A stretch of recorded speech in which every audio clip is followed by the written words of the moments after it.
Hey guys, my name is Chris. Thanks for checking out the video with me today.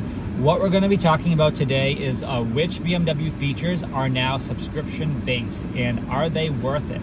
Also important to keep in mind, this is for the US market. So some of what I say is not going to be relevant if you're watching anywhere else. And every generation of a vehicle is different, meaning there's some things that I'm going to cover that is applicable for those certain models in the United States, but it doesn't apply for all the models for sale in the United States. The most important thing is go to bmwconnecteddrive.com to understand the features and the functions that are available in the market and where you are.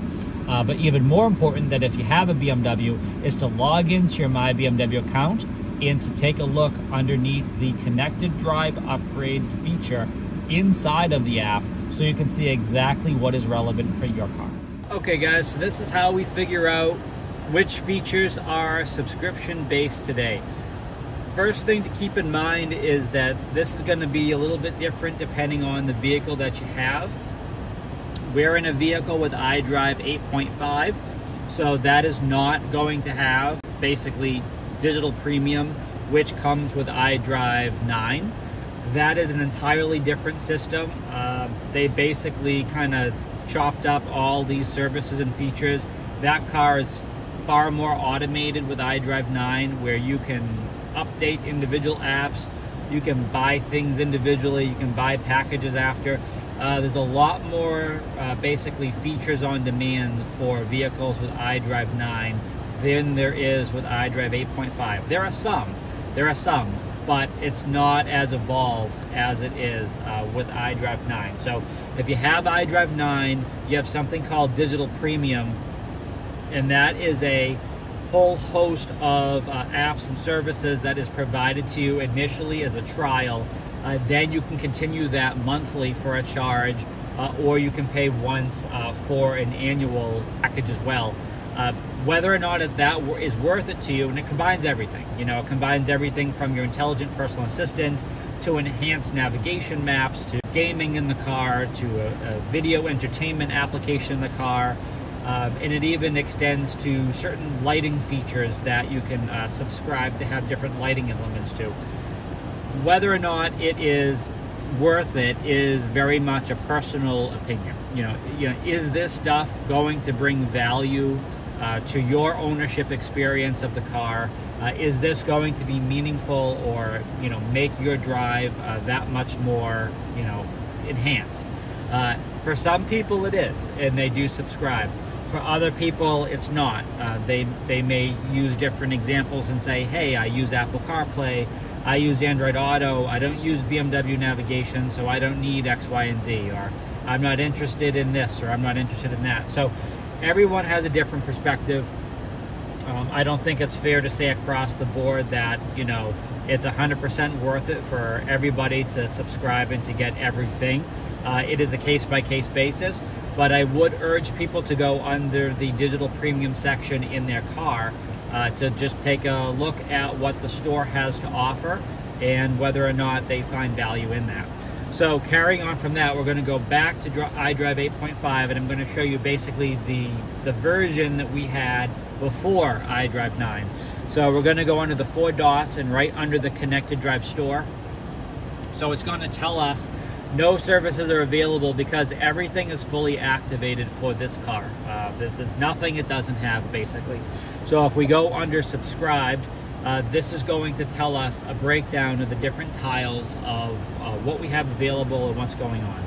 So the Connected Drive services, that's the big one. That's the thing that is going to be including everything that we can possibly get in the car. Well, not everything we can possibly get, but all of the major things that you would expect, like online speech processing, intelligent personal assistant, navigation, map updates, traffic overlay on the map, access to the My BMW account. I mean, that's actually part of the remote services, but it's kind of bundled in the same thing. This is the big one. And as we go into this, we go under service information, and it gives you a lot of updates and information about what it is you're getting in this package. So that's the first big one. It tells you when it's subscribe to as well. Intelligent emergency call, that's good. It says unlimited subscription period because we basically look at that and say that it is available as long as technically compatible.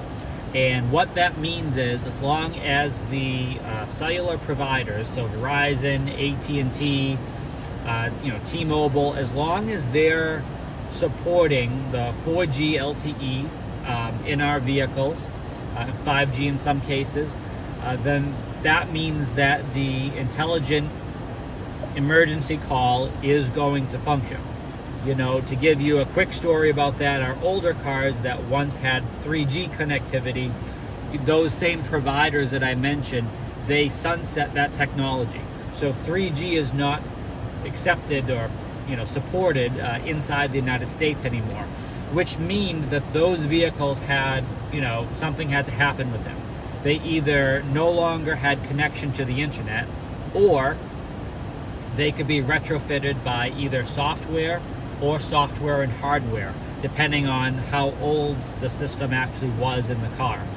So years ago, customers with 3G in their car were sent a letter and they were offered an opportunity to get that retrofit if their car was compatible for the retrofit.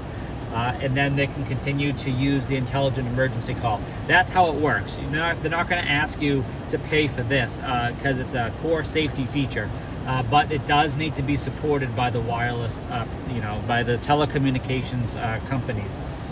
Automatic map update, BMW remote services, so that's like your app, all your functions through there.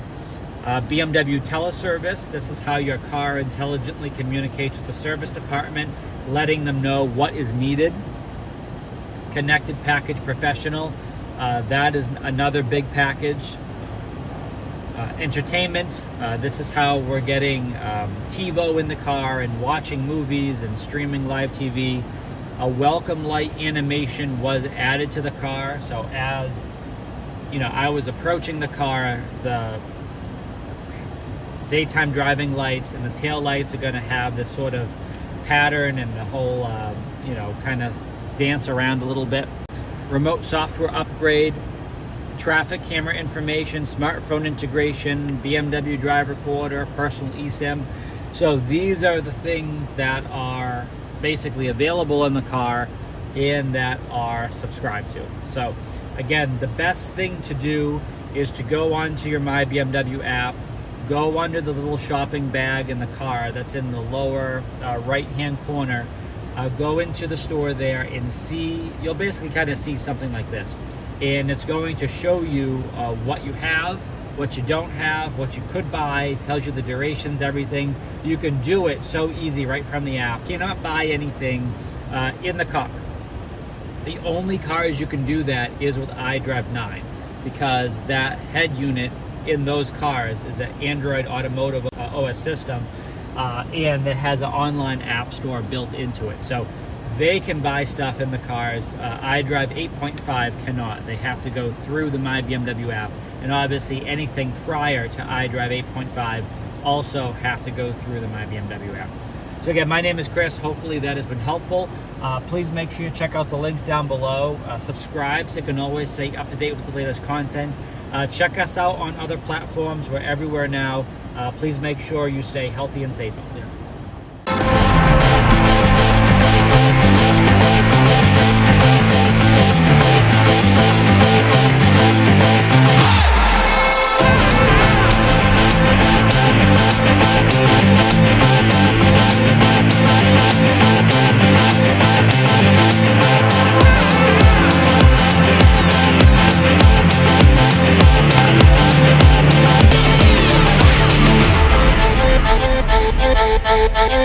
Thank you.